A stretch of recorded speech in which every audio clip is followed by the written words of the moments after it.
శ్రీ గురుభ్యో నమః. మనమందరము కూడా సప్త శనివారాల వ్రతం మనమందరము కూడా చేసుకుంటున్నాం. కానీ శాస్త్ర ప్రకారంగా ఈ సప్త శనివారాల వ్రతం ఏ విధంగా చేయాలి, అంటే 7 శనివారాల వ్రతం ఏ విధంగా చేయాలి, ఎలా చేయాలి, అసలు ఇదే విధంగా చేయాలా అని చెప్పేసి చాలామందికి చాలా సందేశాలు ఉన్నాయి. ఈ సప్త శనివారాల వ్రతం గురించి మీరు ఏదైతే అడగాలి అనుకుంటున్నారో నాకు ఒక్కసారి కామెంట్ చేయండి, ఖచ్చితంగా రిప్లై ఇస్తాను. ఈ సప్త శనివారాల వ్రతము శాస్త్ర ప్రకారంగా మంత్రయుక్తంగా కాదు, కానీ ఏ విధంగా చేయాలి, మంత్రం వచ్చిన వాళ్ళు చేస్తారు, మంత్రం రాని వాళ్ళు ఏ విధంగా చేయాలి అని చెప్పేసి చాలామంది అనుకుంటూ ఉంటారు. అరే నాకైతే మంత్రం రాదు, మరి నేను ఎట్లా చేయాలి అని చెప్పేసి సింపుల్గా ఈ యొక్క మొత్తం వీడియో చూడండి. అందరూ కూడా నమో వెంకటేశాయ అనే కామెంట్ చేయండి. ఖచ్చితంగా మీకు ఆ యొక్క వెంకటేశ్వర స్వామి యొక్క అనుగ్రహం కలుగుతుంది. ఈ యొక్క శనివారాల వ్రతము చాలా విశేష ఫలితాన్ని మనకిస్తుంది. ఈ సప్త శనివారాల వ్రతము చాలా విశేష ఫలితాన్ని మనకిస్తుంది. అది ఎంతో గొప్ప శక్తివంతమైన వ్రతం ఈ యొక్క సప్త శనివారాల వ్రతం. ఈ యొక్క వ్రతము ప్రతి ఒక్కరూ కూడా వాళ్ళ జన్మలో ఒక్కసారైనా ఖచ్చితంగా సప్త శనివారాల వ్రతం ఖచ్చితంగా ఆచరించాలి. గురువుగారు మీరైతే ఆచరించమనైతే చెప్తున్నారు, మరి ఏ విధంగా ఆచరించాలి, మాకు మంత్రము తెలియదు, విధి విధానము తెలియదు, మరి ఎట్లా ఆచరించాలి అని చెప్పేసి చాలామంది అనుకుంటూ ఉంటారు. చూడండి, ఈ యొక్క వీడియో మొత్తము చూడండి. చూసిన తర్వాత మీ అభిప్రాయం ఏంటో నాకు ఒకసారి కామెంట్ సెక్షన్లో తెలపండి. సింపుల్గా సప్త శనివారాల వ్రతం ఏ విధంగా చేయాలో ఈ వీడియో మీకు మొత్తము కూడా తెలియజేస్తుంది. ఈ సప్త శనివారాల వ్రతం గురించి, ఈ యొక్క సప్త శనివారాల వ్రతం ఎప్పుడు ప్రారంభం చేసుకోవాలి, ఎలా ప్రారంభం చేసుకోవాలి చూడండి. ఈ యొక్క పూజా విధానం, ఈ యొక్క వీడియో మొత్తము చివరి వరకు చూడండి. ప్రతి ఒక్కటి కూడా ఏ విధంగా చేయాలి, మంత్రం చెప్పట్లేదు, గుర్తుపెట్టుకోండి. మంత్రయుక్తకంగా నేను మీకు చెప్పట్లేదు, మంత్రం రాని వాళ్ళ కోసం ఈ యొక్క వీడియో. సో ఏ విధంగా ప్రారంభం చేసుకోవాలి, ఎలా చేసుకోవాలి అనే విషయం పట్ల ఈ యొక్క వీడియో మీకు ఇస్తున్న ప్రతి ఒక్కరు కూడా నేను చెప్పినట్టుగా మీరు ఖచ్చితంగా ఆ వెంకటేశ్వర స్వామి యొక్క 7 శనివారాల వ్రతం చేసుకోండి. ఈ యొక్క వ్రతము అష్టమి రోజు, అష్టమి శనివారం వచ్చిన రోజు చేయకూడదు, అలాగే అమావాస్య శనివారం వచ్చిన రోజు చేయకూడదు. మిగతా రోజులలో ఏకాదశి రాని, ద్వాదశి రాని, పౌర్ణమి రాని శనివారం రోజు ఆ రోజు ఖచ్చితంగా మీరు చేసుకోవాలి. ఈ రోజు చేసుకోవడం వల్ల మంచిది. అలా అని చెప్పేసి ఈరోజు ప్రారంభం చేశాం కదా, ప్రారంభం రోజు మాత్రమే అష్టమి ఉండకూడదు, అమావాస్య ఉండకూడదు, నవమి ఉండకూడదు. అంతేగాని మళ్ళీ మధ్యలో ఎప్పుడైనా వచ్చినా కూడా అప్పుడు ఉండొచ్చు, దాంట్లో తప్పేమీ ఉండదు. కాబట్టి ప్రతి ఒక్కరు కూడా నేను చెప్పిన విధంగా చేసుకోండి. పూజా విధానం అదేవిధంగా స్వామికి సంబంధించిన పూజా సామాగ్రి నా కామెంట్ సెక్షన్లో నేను పిన్ చేసి పెడతా.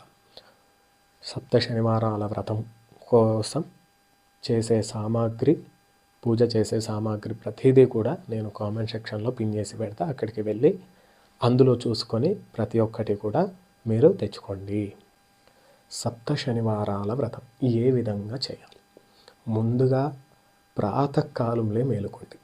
ప్రాతకాలంలోనే అంటే బ్రాహ్మీ ముహూర్తంలో 4 గంటల నుంచి 5 గంటల మధ్యలో మేలుకొని తలంటు స్నానం చేసుకొని ఇల్లు మొత్తము కూడా శుభ్రం చేసుకొని యథావిధంగా పూజా మందిరం కూడా శుభ్రం చేసుకొని పూజా మందిరంలో పసుపుతోని కానీ ఆవు పేడతోని కానీ అలికి ముగ్గును పెట్టి దానివైపు పీటను పెట్టి చూడండి, ఎల్లో కలర్ పసుపు రంగు వస్త్రాన్ని ఆ పీటపై పరిచి యథావిధంగా స్వామి యొక్క చిత్రపటం, వెంకటేశ్వర స్వామి యొక్క చిత్రపటాన్ని తీసుకొని, ఫోటోను తీసుకొని యథావిధంగా నామము, అలంకరణ మొత్తము శుద్ధి చేసేది యథావిధంగా అక్కడ పీటపై పెట్టి, పీట ముందు వెంకటేశ్వర స్వామి యొక్క ఎదురుగానే కొన్ని బియ్యం పోసేసి అక్కడ కలశం ఏర్పాటు చేసుకోండి. కలశము ఖచ్చితము అని మాత్రం నేను చెప్పట్లేదు. వీలైతే కలశం అనేది ఏర్పాటు చేసుకోండి, లేదంటే లేదు.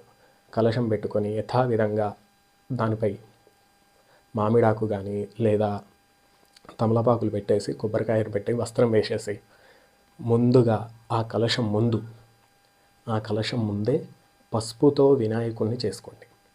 పసుపుతో కానీ లేదా మీ ఇంట్లో వినాయకుని విగ్రహం ఉంటే అక్కడ తీసుకొని వచ్చి పెట్టేసి యథావిధంగా షోడశ నామాలు వస్తే వినాయకుని నామాలతోని స్వామిని అర్చన చేసుకోండి. మంచిగా అర్చన చేసుకొని ఒక బెల్లం ముక్క నైవేద్యం పెట్టి హారతి ఇవ్వండి. హారతి ఇచ్చిన తర్వాత కలశంలో వెంకటేశ్వర స్వామి యొక్క నామాన్ని తలుచుకుంటూ వెంకటేశ్వర స్వామిని ఆహ్వానం చేయండి. కలశం లేని వాళ్ళు 2 అక్షతలు తీసుకొని, కలశం పెట్టుకోలేని వాళ్ళ గురించి చెప్తున్నా.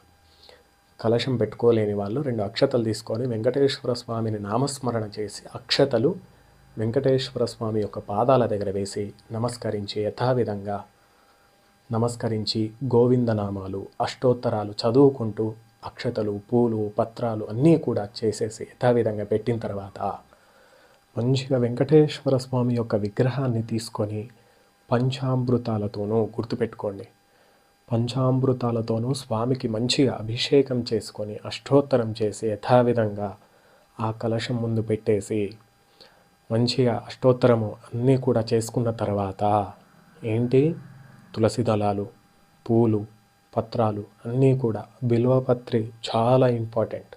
స్వామికి చాలా ప్రీతికరమైనది తులసీ దళంతో పాటు బిల్వపత్రము వస్త్రము. ఇవి గుర్తుపెట్టుకోండి. అవి స్వామికి పెట్టేసి యథావిధంగా నమస్కారం చేసుకొని అక్కడ స్వామికి నివేదనగా ఏం పెట్టాలి? అందరు చెప్తూ ఉన్నారు, నువ్వుల లడ్డు పెట్టాలంట కదా, తిరుపతి లడ్డు పెట్టాలంట కదా, లడ్డు తయారు చేసి పెట్టాలంట కదా అని చెప్పేసి ఇవన్నీ ఏమీ పెట్టకూడదు. స్వామికి వడపప్పు పానకం ఇవి ప్లస్ ఇంకొకటి స్వామికి ప్రీతికరమైనది పులిహోర దద్దోజనం, ఇవి 2 పెట్టండి చాలు, సరిపోతుంది. ఈ 7 వారాలు కదా, 7 వారాల వ్రతం కదా ఇది. మరి 7 వారాల వ్రతం కోసము 7 రకాల పూజలు చేయాలంట కదా, 7 వ్రతాల కోసము 7 వ్రతాల పూజ కదా ఇది, 7 రకాల నైవేద్యాలు చేయాలంట కదా. ఇవన్నీ ఏవీ లేవు ఇక్కడ. కాబట్టి ప్రతి ఒక్కరూ కూడా నేను చెప్పినట్టు చేస్తే వెంకటేశ్వర స్వామి యొక్క అనుగ్రహం కలుగుతుంది. స్వామికి నివేదనగా వడపప్పు పానకము మరియు స్వామికి పులిహోర దద్దోజనం ఇవి పెట్టేసి నమస్కరించి మంచిగా బియ్యం పిండి తీసుకొని బియ్యం పిండిలో కొన్ని పాలు చక్కెర కలిపి యథావిధంగా గట్టిగా ముద్దలాగా కలిపేసి కొంతమంది 7 దీపాలు పెడుతున్నారు. 7 వారాల వ్రతం అనేసరికి 7 దీపాలు కాదు, ఒకటే దీపంలో 7 ఒత్తులు వేసి పెట్టడం గుర్తుపెట్టుకోండి. ఇలా కూడా చేసుకోవచ్చు, అలా కూడా చేసుకోవచ్చు. సో నేనేం చెప్తున్నాను అంటే ఒకటే దీపము అందులో 7 ఒత్తులుగా పెట్టేసి 7 ఒత్తులు వేసేసి దీపారాధన చేసుకోండి. ఆ దీపారాధన కూడా ఏ విధంగా చేయాలి? 2 అగరబత్తులు కానీ ఏకహారతిలో ఒత్తి వేసి అందులో నుంచి దాన్ని వెలిగించి ఆ యొక్క ఏకహారతితోని కానీ అగరబత్తులతోని కానీ ఆ యొక్క దీపాలను వెలిగించాలి. ఇది ఖచ్చితంగా నియమంగా పెట్టుకొని వెలిగించండి. అగ్గిపెట్టెతోని లైటర్తోని వెలిగించకూడదు. చేసుకోండి. ఇలా చేసుకున్న తర్వాత స్వామికి నివేదన జరిపేసి యథావిధంగా హారతి ఇవ్వండి. స్వామికి తాంబూలము దక్షిణ 11 రూపాయల నుంచి మీ ఇష్టం, మీ శక్తి అనుసారం భక్తి అనుసారం స్వామికి సమర్పితం చేసి నమస్కరించి హారతి ఇచ్చేసి హారతి మీకు వచ్చిన పాటతో లేదా ఆ యొక్క స్వామి నామంతో మంచిగా హారతి ఇచ్చేసి యథావిధంగా నమస్కరించుకొని హారతిని కళ్ళకద్దుకొని అక్కడ పక్కన పెట్టేసి హారతిని యథావిధంగా అక్షతలు తీసుకొని చేతిలో పట్టుకొని మాకు వచ్చిన రీతిగా తోచిన పూజా ద్రవ్యాలతో పూజించి అర్చించాము, ఇందులో ఏమైనా దోషము ఉంటే క్షమించి చల్లగా కాపాడమని ప్రార్థించి ఆ యొక్క అక్షతలని స్వామి యొక్క పాదాల దగ్గర వేసేసి నమస్కారం చేసేసి యథావిధంగా అబ్బాయిలైతే యథావిధంగా స్వామికి సాష్టాంగ నమస్కారం చేయొచ్చు. స్త్రీమూర్తులు అయితే యథావిధంగా మోకాల పైన కూర్చొని తల భూమికి తాకించి నమస్కారం చేసుకొని ఇది మొత్తం అయిపోయిన తర్వాత ఉపవాసం గురించి మాట్లాడదాం. స్వామి మొత్తం అలంకరణ అవన్నీ అయిపోయిన తర్వాత నమస్కరించుకున్న తర్వాత స్వామి యొక్క ప్రసాద రూపకంగా స్వామికి నివేదన జరిపిన ప్రసాదాన్ని మనం కంటికి అద్దుకొని తీసుకోవాలి. ఉపవాసం అంటారా? ఉపవాసము అంటే స్వామికి దగ్గరగా ఉండటం. ఇది నిజమైన ఉపవాసం. ఉపవాసం అంటే అసలు తినకుండా మంచినీళ్ళు కూడా ముట్టకుండా ఉంటున్నారు. ఇలా చేయకూడదు. ఎవ్వరు కూడా అలా శక్తి ఉన్న వాళ్ళు చేసుకోవచ్చు, కానీ అది కాదు ఉపవాసం అనేది. స్వామికి దగ్గరగా ఉండేది ఉపవాసం. కాబట్టి మనమందరము కూడా స్వామి సేవ చేసుకొని యథావిధంగా స్వామికి ఏంటి ఉపవాసము? ఏకభుక్తి గుర్తుపెట్టుకోండి. అంటే ఒక పూట అన్నము తిని మిగతా సమయాలలో పాలు పండ్లు తీసుకోవడం ఏకభుక్తి అంటారు. ఒక భుక్తి. సో ఉపవాసము ఆ విధంగా చేయండి. అంతేకాని దయచేసి ఎవ్వరూ కూడా నిరాహారంగా అసలు ఒక పచ్చి మంచినీళ్ళు కూడా ముట్టకుండా అస్సలు కూడా చేయకూడదు. కాబట్టి నేను చెప్పిన విధంగా చేసుకోండి. వెంకటేశ్వర స్వామి యొక్క అనుగ్రహం పొందండి. ఈ వీడియో పట్ల మీకు ఇంకేదైనా ఈ యొక్క శనివారాల వ్రతం కోసం మీకు ఇంకేదైనా డౌట్ ఉన్నా సో నాకు కామెంట్ చేయండి. ఖచ్చితంగా నేను ఆ యొక్క కామెంట్కి నేను ఖచ్చితంగా రిప్లై ఇస్తాను. కాబట్టి ప్రతి ఒక్కరు కూడా భక్తి శ్రద్ధలతో ఆ 7 శనివారాల వ్రతం నేను చెప్పినట్టుగా చేసుకోండి. ఆ యొక్క వ్రత అనుకూలత మరియు వెంకటేశ్వర స్వామి అనుగ్రహం పొందుదురు. శివ అనుగ్రహమస్తు.